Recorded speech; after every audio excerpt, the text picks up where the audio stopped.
The triads that are naturally built from each scale degree of major and minor scales are known as diatonic triads.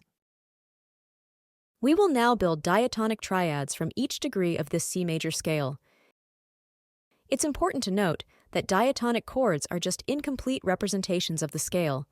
All notes within diatonic triads are contained in the scale, not just the root, but also the thirds and fifths of the chords.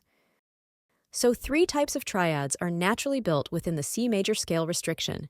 It is important to realize that this applies to all major scales.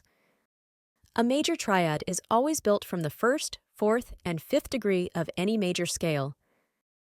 A minor triad is always built from the 2nd, 3rd, and 6th degree of any major scale.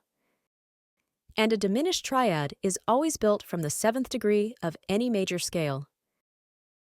The different diatonic chord qualities are notated with Roman numerals under each chord. Uppercase Roman numerals signifies a major chord. Lowercase signifies a minor chord, and lowercase with a small circle signifies a diminished chord. This is the diatonic triads from the relative A minor scale. It's the same 3 chord qualities. However, the triads are displaced.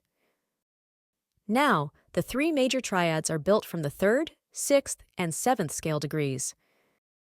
The 3 minor triads are built from the 1st, 4th, and 5th scale degrees. And the diminished triad is built from the 2nd degree of the scale. Again, this applies to all minor scales. I hope you liked the video.